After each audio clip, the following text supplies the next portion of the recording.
Well, let's try this again. The joys of everybody working from home right now is we had some Wi-Fi issues. So I apologize if you joined us and they thought, where did you guys go? So welcome to our first resilience-focused live here inside the IAFF Nutrition Group. Those of you that have been around for a while, you have seen this group kind of evolve over the last couple months. So we initially started this as a nutrition-focused group to house some nutrition different challenges. My name is Desilet. I'm a nutrition consultant on behalf of the IAFF, and I'm joined with my husband Phil Desilet, who is a captain at Boise Fire Department. So today what we're talking about is just resilience. We're elevating our conversation to not just talk about food. So those of you that have been around for a while have heard me talk about this idea that it's not just about food, but food happens to be the pattern interrupt for a lot of different healthy focused choices that we can start to make in our life. So I'm really excited about everything we have coming in May, but let's dive into this live session with you. So let me grab my computer really quick. So really what we have planned over the next month of May and also in the, hopefully maybe the weeks after. So each week we'll be going live here in this group, and I'll be interviewing a different person, either an expert in some aspect of firefighter health or someone from the front lines that can share their perspective. So to kick this off, because it is May 1st, I thought it would be great to have a conversation with Phil and just talk about our life and how things are different now, because it's different for everyone. So really putting a face and bringing the human component to a lot of this stuff, I think is really important. So with that being said, I'm not going to steal your thunder. So I'll just say, Phil, can you introduce yourself to the group? Yeah, no problem. Like my wife said, my name's Philip Desilet. I work for Boise Fire Department. I've worked for Boise Fire Department since 2006. Before that, I worked for a small department called North Ada County Fire and Rescue. We've since merged. We merged in 2010 with that organization, and you know, we're just in contract for services with that district. But yeah, I have 3 kids. Olivia, 16-year-old female. I talk about her like a patient. Yeah, sorry. Maya, our other daughter, and then my son, who's just turned 9. I've been married to this girl, Lisa, since 2001. Our anniversary is May 5th, Cinco de Mayo. It's coming up. It'll be 19 years. So we were babies when we got married. Yeah, it was just it's been a long time and a good marriage, but yeah. So that's kind of me in a nutshell. Well, and I think it's the reason I wanted to share our perspective as well is because for basically the entirety of our relationship, and I'm sure you guys can relate to this too, the fire service is pretty much all we've ever known. For 2 of our 3 kids, it for sure is all they've ever known. Our youngest was 2 when he got hired full-time. So realistically, that's all she's ever known as well. Or sorry, our oldest. Did I say youngest? Anyways, it's pretty much all that she's ever known as well. So we've grown up in the fire service. Our marriage has been deeply embedded in the fire service. And we've had to adapt over time with all of the different changes that happen, either in the department or with the different roles that he's had. And then now with COVID-19 brings some more changes. So we wanted to bring a little bit of the family perspective of what we're doing amidst all of this, but also, you know, invite him to share what he's seeing on the front line. So I see a lot of you joining in. That's awesome. If you give us a thumbs up, let us know that you're here. And then in the comment section, just tell us where you're joining us from. I know we have guests, or sorry, we have group members from basically all over the world. I know we've got a lot of friends up in Canada that are part of this group. From here in the U.S. and even possibly from outside the U.S. and Canada. So let us know where you're joining us from. While you guys are doing that, I just wanted to give you an opportunity to share, why is it that you personally are passionate about firefighter health and resilience? What drives you to be an advocate for that? What drives me to be an advocate for firefighter health and wellness? Yeah. well, I've seen both sides of the spectrum. I've seen, I have family that are firefighters also, and I have family that have retired super healthy and family that have retired not so healthy. And I think we all have people in our lives that as they get older, they either age well or they don't. And I've seen that, and I've seen it firsthand. My father isn't in the best health. He's retired, and that's the end game, right? We all want to retire from this job and be as healthy as possible, enjoy these amazing benefits that the IAFF has helped us get, and our cities are so kind to give us with our pensions, and all the other benefits. I want to enjoy those. I want to enjoy my family. I want to enjoy my kids and hopefully grandkids, and just lead an active lifestyle outside of this job. I have about 14 years left until retirement, and I want to get 28 years out of my pension that I put in to earn that pension. So I hope that answers your question. It totally does. Yeah, we talk about it, and if any of you have seen any of the seminars that I've posted, for me, the reason this is so important is not just, I see the science side of it. My expert brain is like, okay, I understand the impact of nutrition, but as a wife of a firefighter, and, my son talks about wanting to be a firefighter when he grows up to be just like his dad. I think about the opportunity to impact lives and impact other families like yours in the work that we do. And I'll be honest, I want to see him walk our daughters down the aisle. I want to see him play ball with our grandkids. And unfortunately, because of the risks that come with the fire service and just the way that it beats you up physically, the cards are kind of stacked against you as a firefighter. So I love that I have a partner in this, it's to talk about this stuff. So let's dive into some of these questions. Again, this is resilience focused, so it's not just about nutrition. It's really bringing a personal perspective to all of this. So from your perspective, Phil, COVID-19 is affecting everyone across the entire globe. I would love for you to share how it's impacting you personally, and how our life is different from your perspective. Yeah, so our life is very different. It's kind of like summer at our house all the time, except for now we have homeschoolers in the house instead of just kids with no agenda. So it's been difficult. It's been difficult in the school aspect. I will give a thumbs up to our North Star Charter School. They within a week had an online presence and an online school in full effect. And then my daughter's high school, she goes to Rocky Mountain. They've since, it took them about 3 weeks to get an online platform going. But that's difficult, having a 9-year-old and a 10-year-old all of a sudden stop the going to school and having the structure of school, and us having planned our lives around that structure, and then just shake it all and mix it up. And then now they're here at the house, every day going to school, and that accountability piece for there you go. Sorry. Keep going. That accountability piece is difficult for us. It's just learning our new norm and finding our new systems to put in place to see to it that our kids are successful and not only completing their work, but that our second grade son is going into third grade next year, and he is successful in that. It's very difficult with that kid, because the last thing that boy wants to do is sit down, and I'm checking on him right now because he's hopping around with his computer and on an online platform with a Zoom call with 30 other kids. It's just difficult. It's difficult to function within our lives, with her working with her jobs, and when I come home, it's just difficult. It's a new change. We're finding our new norm.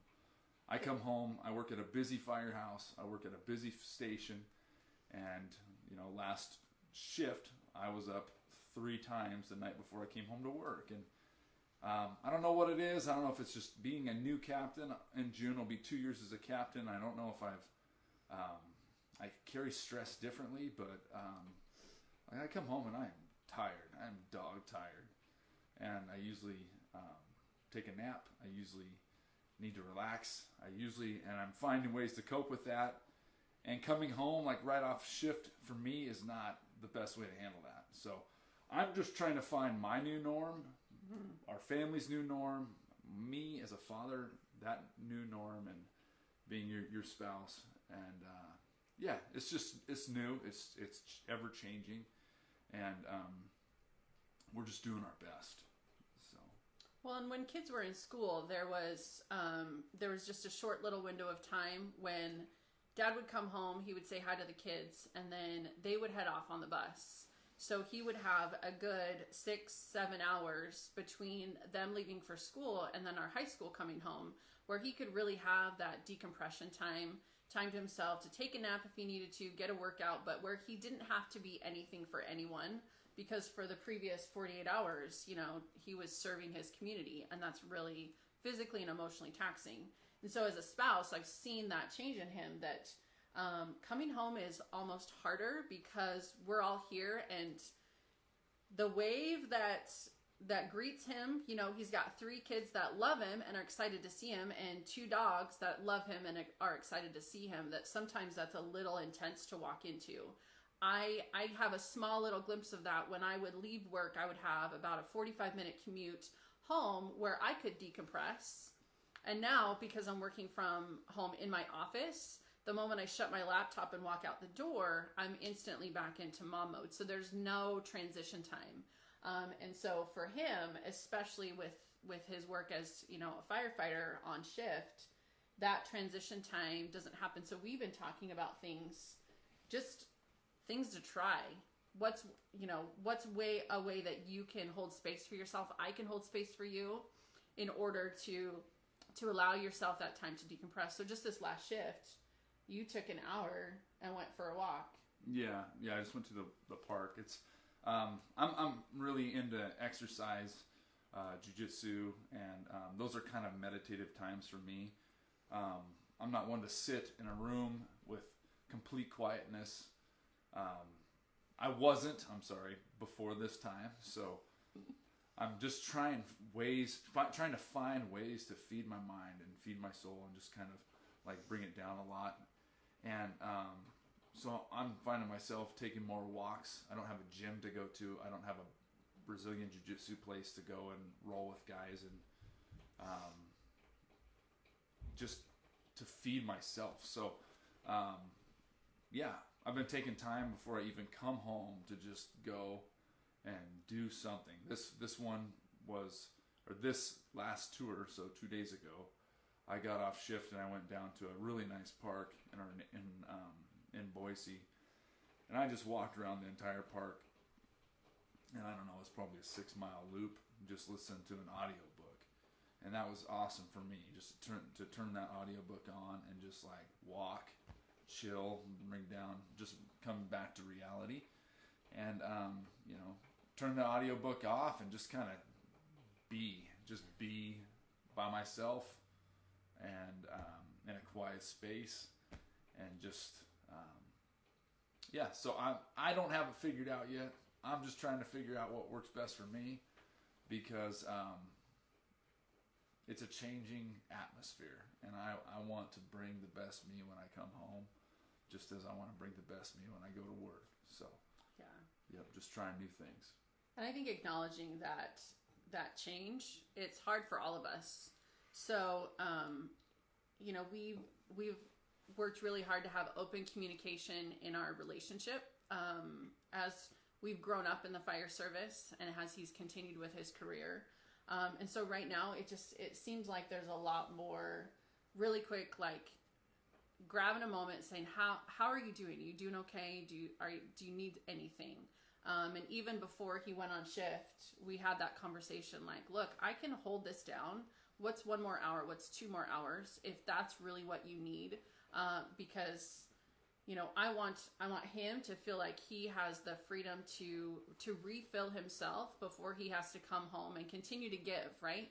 Like, he's a parent, he's a spouse, and there's just like the management of a house. There's always laundry. There's stuff to be done. So making sure that we give each other that space and having those conversations when we need to, or if we just feel compelled, like, hey, I think it seems something seems off. So so that's sort of working for us. It's ever changing, but with that in mind, because it's really easy to go to a negative space around all the stuff that's, that we can focus on right now amid this global pandemic. But what's something good that you've seen come from this? Something good? Yeah. Well, like as soon as you ask that question, I'm thinking like good in work and good in family. Mm. And so I'll just kind of tell you what popped into my mind on both answers to both questions is something good that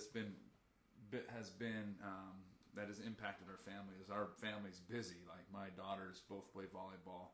My oldest daughter is going to do track and field as a sophomore in high school. My son plays basketball. My middle daughter plays basketball, and my son plays spring football and fall football. So spring is busy with basketball or with track and field, volleyball, club volleyball, and then flag football. And I coach some of those. And so it's just like we hit the ground running. And something that has been super nice, and I am a little hesitant to say it just because I know it would break our kids' heart, is like not having them play sports right now. It sounds horrible, but and I love watching them play, and I love coaching their sports, but it's been super nice just to have nothing on the plate, like nothing on the plate unless it's a home project or something that I want to do.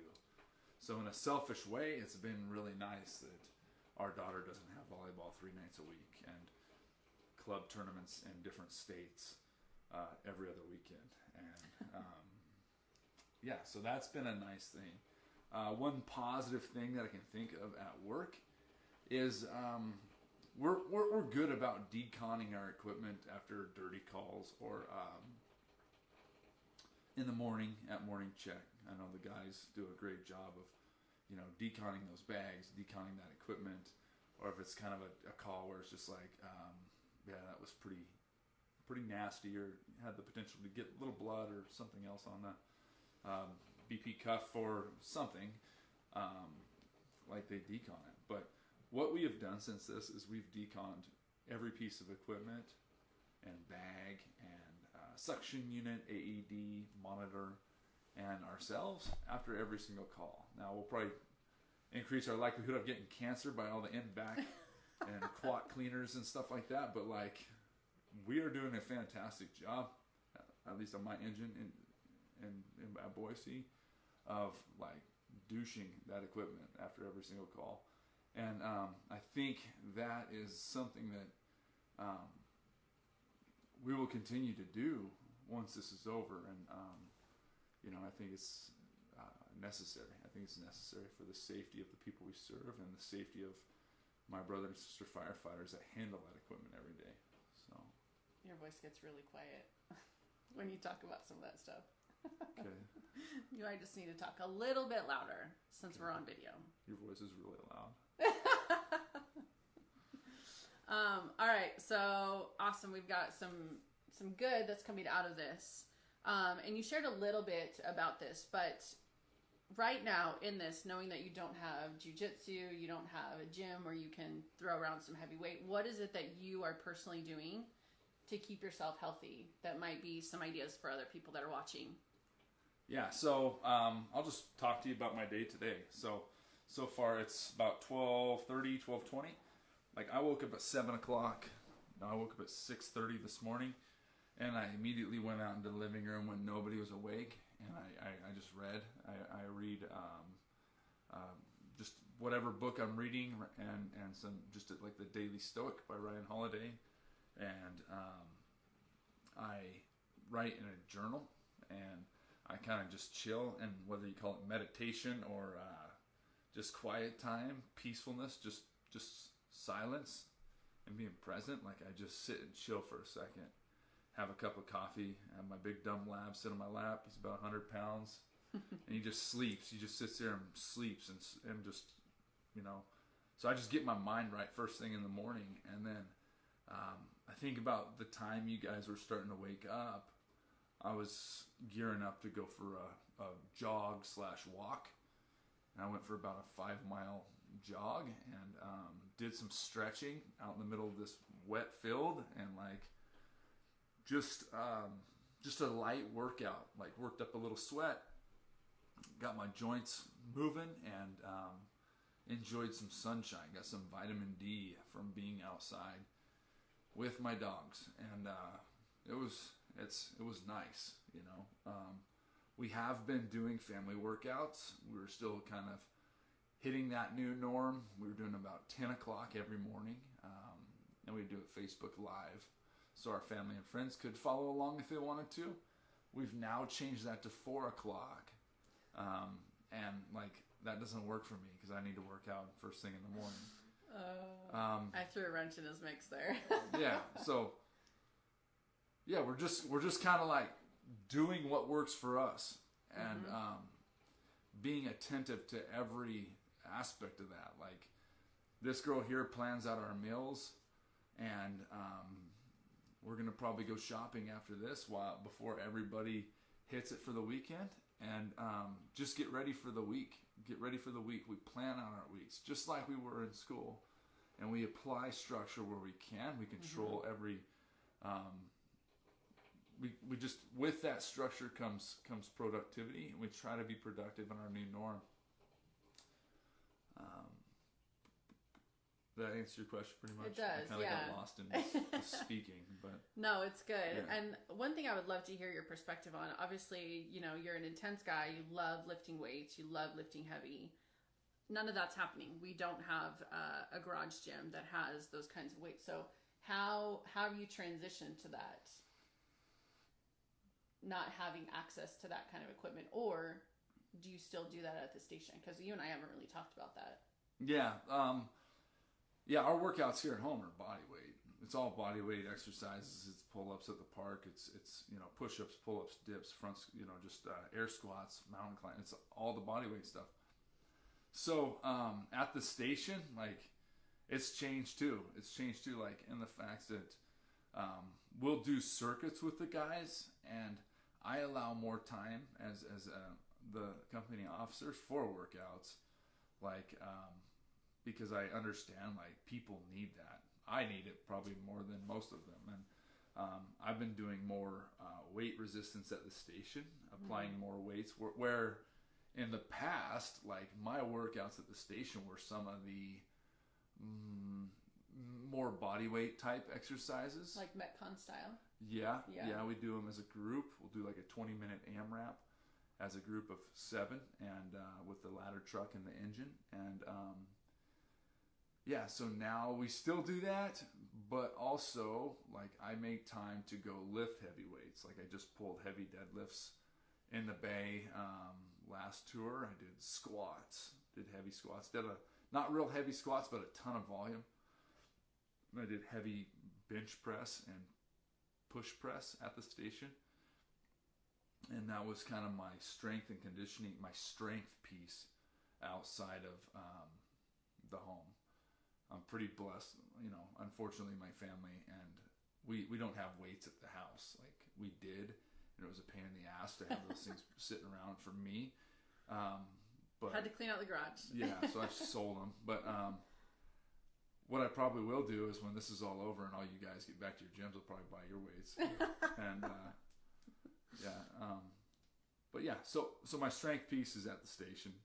Awesome. And we allow for more time in the morning. Our contract states that we will work out for an hour a day. We sometimes do that for longer. Strength and conditioning and wellness, just creating that atmosphere within the station is so essential to me for my state of mind, and it seems like the guys like it too, especially when we do a group workout. We set a timer to it, and we go gangbusters. It's a lot of fun. It's a lot of fun to do it as a family and a family at the station. So awesome. I see some comments coming in. So as you guys join us. If you have any questions that pop up that you want either Phil or I to answer, go ahead and add them in the comments. I see you guys. Thanks for joining us. Thad, Gretchen, Eileen, Josh, Audrey, Lisa, Ryan. Great. So glad that you guys are here. So we're just talking with, I'm Lisa Desilet. This is my husband, Phil. Phil's a captain with Boise Fire, those of you that are joining us a little bit after the fact. I'm a nutrition consultant for the IAFF, specializing in firefighter nutrition. And really this group is about resilience, firefighter resilience. It's not just about food, but what are we doing comprehensively to keep ourselves well? So I thought a great opportunity to interview Phil and get his perspective. So on that note, you've shared a little bit about the changes. I can't even imagine. I mean, you've shared a little bit with me about all of the changes that you're seeing in your work. Do you want to give a kind of just a quick overview of how it's different now versus maybe even just 3 months ago? What are some of those changes that you've seen in your work? So I think the biggest change for me is like, I'm a social being. I'm a social dude. I love the people I work with. I love the people I serve. One of the hardest things for me is not being allowed to hang out with those people, not being allowed to here at the station and then out in the public. And our administration, for good reasons, man, has asked us to not go outside of the station except for responding to calls. So our training looks a lot different. We don't have big multi-company drills. I'm thankful that we have a ladder truck at our station and the battalion chief at our station. So we have 8 people housed at Station 4 in Boise Fire Department. And I'm thankful for that many people because it allows us to do more and different training than just your single engine house or hazmat company house or, dive or whatever. But like that's hard for me. It's hard to manipulate the station or the apparatus to mimic everything that your fire training center would do, or commercial occupancies within your district, or just just being out in your city. It's hard to do that at my station. And I have a newer guy. He's a probationary firefighter, and a guy working on his captain's test right now, assigned to my crew. And like, we're a busy station, but we're also busy learning and trying to be better for our jobs. And it just I'm not a real creative person, but I'm trying to work on just being more creative. And we've utilized things like Microsoft Teams. I just did my first, you guys are probably going to laugh at this, but I just did my first Microsoft Teams like drill. I'm sure a lot of people out here have been doing that for years. But I'm a go and do it guy. I'm a go and do it. Just like if you want to talk to me, I'm a kind of a phone call type of guy, or meet up in person. And so that's been very difficult. Another thing is like the way we respond is different. The way we respond, the way we take care of people is different. 2 things kind of come to mind. We all know, like, we stage our gear. We stage our gear on the rig so we can rapidly respond to a fire incident. Well, now it's our gear, our turnouts, and then my COVID-19 gown. Like, we wear a gown on every call. And it's super weird to me to like, and it's new and it's just different. But I put on a gown for every single call. For every single code blue, like we're gowning up, masking up, wearing I've always worn iPro and gloves, but like in 95s now, and it's different. It takes a little bit more time, and we're actually doing drills on getting our medical gear on now, which has never been an issue for me. It's never been something that I thought about. We just do, we respond, and it's like putting your shoes on in the morning. So, well, that's what we're doing. We're trying to find our new norm and respond effectively to serve the citizens in which we took an oath to serve. And so that's something that has changed. and it's not as fun as it used to be, where we just go and quickly respond. It just takes more time and more training. Another thing that's different is on scene when we respond to these people is sometimes we're actually talking them out of going to the hospital. If we feel that we educate them more. We educate them more about their priority symptoms, whether or not they are a true priority symptom. And we try to educate them enough to where they can weigh out the pluses and minuses of going to the hospital. And we let them make a lot more decisions. And what's up, Levi? So that's just different. It's just different. We used to just come in, assess, grab vital signs, background, and ship them, load them up, and take them to the hospital. So takes a lot more time, it sounds like, when you're responding.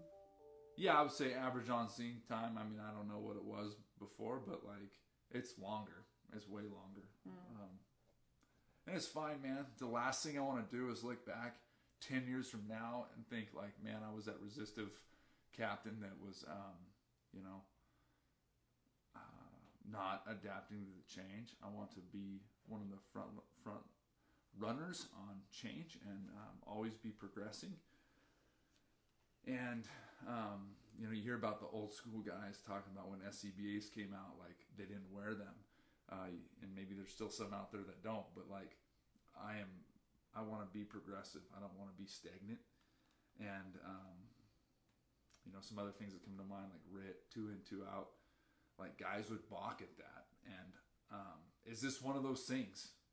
Is this one of those things that guys are balking at a little bit? Because you hear the opposite end of the spectrum. COVID-19 is the worst thing ever, versus hey, this COVID-19 it's a fraud. I don't really know. I just know that I don't want to look back and be well, Engine 4 C shift under Captain Philip Desilet was completely flagrant. I want to be a progressive guy that is on the front lines of things and doing it right. So my engine company is trying to do it right. We're trying to do it safe so that my members don't take this crud back to their homes and affect their family. And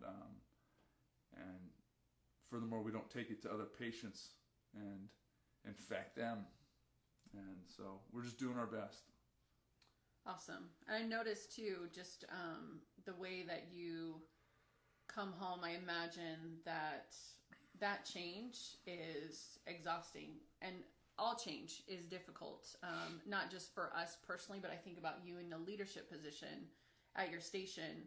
You also have to advocate for the change, which maybe people are resistant to or not, but that takes a lot of emotional and mental stamina. And so the downstream impact of that is when he comes home, he was tired as a recruit. I remember that, just because that's physically exhausting. He was tired when he became a new captain, and even when he was preparing for the promotional process, that was physically and mentally exhausting. But this is different now. This is noticeably different in more so just in the headspace with you, how you come home. So with that, that's a struggle that I'm observing as your wife. Are there other struggles that you're seeing pop up with yourself, or even just with your crew that you're dealing with, and how are you navigating through that? I'm super blessed. I work with some amazing people. We joke, that's what we do. We joke about everything, right? We make fun of the worst things you can possibly imagine, and in a healthy way, I think. And guys joke about COVID-19. We make fun of it. We make fun of a lot of stuff. We're doing it right, but the guys that I work with are super cool. They're super understanding, and they don't give me any resistance at all. Even if they think it's total PS, even if they think it's not as bad, or think oh shoot, I had it 2 months ago. Guys are still doing the best that they can at my station, and I haven't heard of any fallout from this new change. I work with some exceptional individuals that take their job serious and really want to do the best job that they can. So does that answer your question for the most part? Okay. Yeah. It's just exhausting because like every change that I've done in my career, from recruit to firefighter 1, 2, and 3 to driver to now captain, it's been a known quantity. It's a known, like I've seen guys doing the same job. Just like if I was going to get promoted to bat chief, I know exactly what those guys do for the most part. I mean, they go to a lot of meetings and I don't know what those are, but for the most part, like I know their job. And this is just different, man. Like I don't know. Like I got a new, like I mentioned, I have a probationary firefighter. Critiquing his teching on EMS calls is completely different than it used to be. Like there's not a norm. There is not a norm to what we do. So we're trying to find that norm, and just doing the best that we can. Awesome. Yeah, I think you're doing a good job. But I'm a little biased, so thanks. So the big theme of this this group and what these live interviews will be over the next month is really all about resilience. So, you know, Phil shared a lot of different aspects of things that he's doing as a captain, as just a regular guy, to keep himself healthy. But is there, like, if somebody that's watching now or even in the replay that's like, I'm having a hard time with whatever it is there something that you're like, here's one tip or one recommendation that I would make for everyone on how to help you navigate through this? One tip to navigate through this is I have a propensity, I guess, just to be ultra straightforward with people. And you know, when I'm having a hard time with something, I've sought out counseling. I've sought out peer support. I've sought out I've sought out people that I trust. And I would ask, and I would, you know, tell you, like, go get help. Go find somebody that you can talk to. If you notice somebody acting different, talk to them. Ask them if they're okay. Ask them if they don't trust you, like maybe they trust your buddy Joey or whatever. Like, ask your friend Joey to talk to that person. Like, show love to people. Show people that you care. Like, we all, for the most part, I think, can recognize when we live with people a third of our lives. Mm-hmm. Like, we can recognize when they're acting different. And, you know, I would just create dialogue with people and reach out to people and just show them that you care. And if you recognize yourself in an empty space or a voided space, like, there's amazing counselors. There's amazing resources out there for you through the IAFF Center of Excellence. We just had a member get back from there, and he's like, dude, tout that. That place is unreal. It saved my life. And there's tons of help out there. There's a lot of people that love you. There's a lot of people that care. So reach out to them. Give them that like opportunity to show you love and appreciation. Because you guys, we do that for everyone else. So give someone else the opportunity, because you know it feels good to help someone out. Yeah. Yeah, awesome. Yeah. Well, thank you for sharing a lot of that personal stuff. You're welcome. Not so much with me, because I get to hear it all the time, but with you guys. I'm scrolling through here, and I haven't seen any specific questions come through. See a lot of recommendations, comments. Thank you guys for that. So if people have more questions, just your perspective as a captain, or just you personally, how you're managing this, or want to just bounce ideas off of you, how could they get in touch with you? Yeah, so like I said, I'm a guy who I like to meet up with people or call. This girl said that's a horrible idea to give your number out to. Don't publish your personal phone number on Facebook. So I'll just give you my social security number. Here's my address. But I do have a Facebook account. Like in all seriousness, I have a Facebook account. I'm not very active on it, but my phone, like things pop up on my phone, that messenger, and I have an Instagram account. And just plug in Philip Desilet, I think is what it's under. You'll see me and her hanging out on my profile pictures. Shoot me a DM or a PM. I don't know the difference, but shoot me a message and I will get back to you. And if you're not too creepy, I'll get back to you. If you're super creepy, I'll probably ignore you and block you. But yeah, reach out to me, and if you want to talk over the phone, like give me your number and I'll call you. But I don't have it figured out, guys. I'm just trying my best. And just because I love this job, I love this career, I love the men and women that I work with, and I love the people I serve for the most part. And yeah, I love my wife, and I'm proud that she's doing what she's doing. So thanks. Yeah. Well, and he's also here in this firefighter Facebook group, so you could just tag him or look him up in the group. Yeah, that's probably another way that you could find him. So, well, we're 45 minutes in. That was awesome. I wasn't sure it would either go really quick or it would be really long because we have a tendency to kind of ramble on some things. So, if you enjoyed this, thank you for joining us. Give it a thumbs up. If you have any other questions, feel free to drop them in the comments. We'll keep an eye on that. And then you can also anticipate every Friday we'll be going live. I'll be going live with a different guest. We have an incredible lineup for you guys. Next week in particular, I have the privilege of interviewing, speaking of behavioral health, Susie Bird Gulliver. She's a clinical psychologist and researcher who specializes in firefighter resilience and resilience in the fire service. So I'm really excited to chat with her. She seemed like a lot of fun when I got to meet her on the phone. So make sure you tune in for that. We will post the announcement here in the group. And then if you found this video helpful, just as a reminder, make sure you give it a thumbs up wherever you're watching. And then also just a shout out to all of the resources that we have available on the International Association of Firefighters website. It's IAFF.org. And if you're looking for specific nutrition information, which I have had the privilege of being a part of, it's IAFF.org/nutrition. Inside this group, we've posted lots of resources, so go ahead and scroll through that history. Hopefully you can find something that will help you. And then just as a part of this community, as a part of this firefighter resilience community, we invite you to invite your firefighters, your fellow firefighters, to help spread this message of firefighter health, nutrition, and resilience. So go ahead and invite them to this group.